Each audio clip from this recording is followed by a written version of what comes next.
Le Grand Matin Sud Radio, 7h-9h, Jean-Jacques Bourdin. Bien, Maxime Yadeau, bonjour. Bonjour. Bien, Hervé Morin, l'étrange coqueluche. Ça me fait plaisir parce que ça me fait plaisir qu'on tire le bilan, qu'on dresse le bilan d'Hervé Morin au ministère de la Défense. Parce que ce matin, vous souhaitez nous sortir d'une hallucination collective. Oui, est-ce que vous vous rappelez d'un film sorti en 1999 ? C'était le film Sixième Sens. Et à un moment, alors je vais faire un spoil de bon matin, mais le jeune garçon dit à Bruce Willis « Je crois voir des gens qui sont morts ». C'est exactement ce que je ressens depuis plusieurs jours. J'ai ressenti cette sensation similaire en constatant le retour objectivement sur la scène médiatique d'Hervé Morin, aujourd'hui président du Conseil régional de Normandie, ancien ministre des Armées et de la Défense entre 2008 et 2010.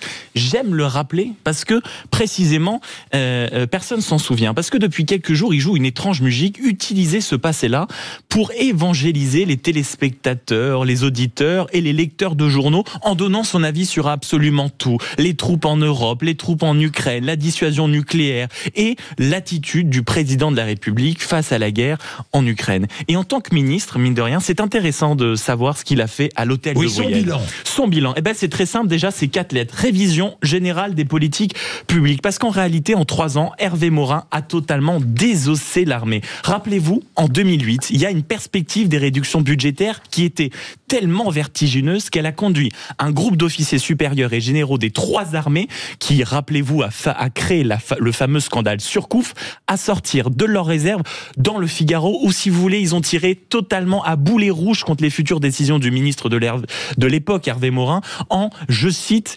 regrettant le déclassement de l'armée française qui est effectué. Alors là, vous allez me dire, mais enfin, Hervé Morin ne peut pas avoir rien fait. Il a fait des choses, Jean-Jacques. Hervé Morin. Notamment la réduction de l'effort de dépenses en dessous des 2% du PIB, puisque en 2011, l'effort sera 1,88% du PIB, ce qui n'est pas rien. Le lancement du coûteux partenariat public-privé à Bala, vous savez, c'est le déménagement de l'immense bâtiment du ministère des Armées en regroupant 9500 agents dans cet immense bâtiment. La Cour des comptes avait fait précisément les comptes, le calcul. Ça devait coûter 4,3 milliards, ça a finalement coûté 5,8 milliards. Et puis il y avait eu l'abandon de la filière de production d'armes et de munitions de petit calibre qui finalement fait qu'à terme, on risque de ne plus avoir un seul fusil français. Et puis ce qu'il n'a pas fait, on sait qu'il ne s'est pas du tout occupé du renouvellement des capacités dans le domaine clé, tel que le transport stratégique ou le ravitaillement en vol et l'aviation légère. Et puis, il n'a pas du tout assuré notamment le virage technologique des drones, une lacune d'ailleurs que ressentira bien Jean-Yves Le Drian. Oui, sans parler de l'attribution du marché louvois. On se souvient de cette histoire louvois pour la gestion des soldes à la société Steria avec les conséquences que l'on connaît. Le bilan est catastrophique et voilà qu'il donne son avis sur tout.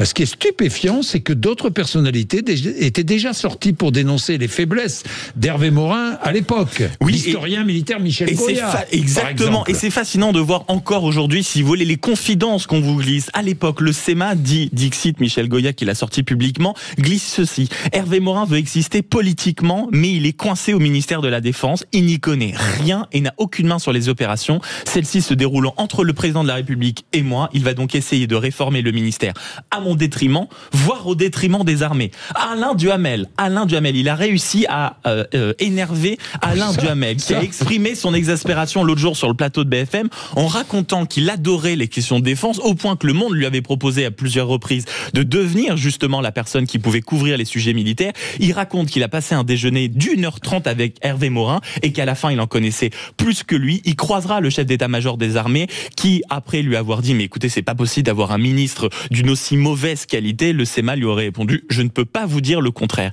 Et plus amusant encore, Sébastien Lecornu, qui est suffisamment élégant si vous voulez pour ne pas critiquer son prédécesseur en public, a quand même demandé à ses équipes l'autre jour, en le voyant réapparaître sur les plateaux de télévision et les plateaux de radio, de faire officiellement à l'intérieur du ministère le bilan d'Hervé Morin. Suppression de 54 000 postes, suppression de 20 régiments, suppression de 11 bases aériennes et suppression d'une base aéronavale. Donc il est quand même curieux de constater que les hommes politiques de notre pays, surtout ceux qui en font son métier depuis toujours, ne rendent jamais de compte. Première chose, notamment lorsqu'ils adoptent une politique aussi brutale dans des domaines aussi cruciaux que l'armée et la défense. Et l'objectif n'est pas de condamner potentiellement un mauvais comportement, un mauvais niveau. Nous sommes tous susceptibles de nous tromper, c'est déjà arrivé, ça va arriver encore, mais on ne peut pas se permettre en plus, si vous voulez, de critiquer le boulot des successeurs quand on en est à l'origine. Alors, est-ce qu'Emmanuel Macron est trop solennel, trop grave dans ses allocutions pour profiter d'un effet d'union nationale ? Peut-être. Est-ce que la loi de programmation militaire, malgré les efforts et le travail du ministre Sébastien Lecornu, ne suffit pas ? Sans doute, le ministre l'a dit lui-même. Et est-ce que l'actualité internationale et européenne, avec ses spectres inquiétants, ne nécessite pas une observation avec de la hauteur, de la méfiance ? Absolument. Mais comme Hervé Morin, quand on est à l'origine de l'incendie, on évite ensuite de jouer les pompiers. Bien, qu'en pensez-vous, Françoise Devois ? Là, c'est un boulet rouge, si je puis dire. Il a absolument raison. Je suis assez d'accord. Alors, là, je commence à m'inquiéter quand Françoise me dit... Je mets juste un bémol, parce que la RGPP, là, derrière cet acronyme, c'est la révision générale des politiques publiques, c'est quelque chose qui est décidé par Nicolas Sarkozy. Oui, et ça touche, c'est pas Hervé Morin. Et Nicolas Sarkozy, vous savez, attendez-vous à savoir, on va faire la RGPP, etc. Et en réalité, elle est un désastre, pas simplement pour l'armée, elle est un désastre pour la police. Pour la gendarmerie, elle est un désastre également pour les services vétérinaires, je ne cesse de le redire, avec des trous dans la raquette pour ce que nous mangeons, etc. Donc Hervé Morin, moi je suis assez d'accord. Je ne sais pas si un jour on a confirmé qu'on lui avait prêté, parce que dans la longue liste des débilités et des bêtises, il y a quand même l'histoire des talibans modérés. Vous voyez ce que je veux dire ? Et là, alors quel oubli, Maxime Niéno. Mais oui, la chronique ne faisant que 3 minutes 30, je ne pouvais pas me permettre de faire l'inventaire. Le taliban modéré, mais ça demandait du temps.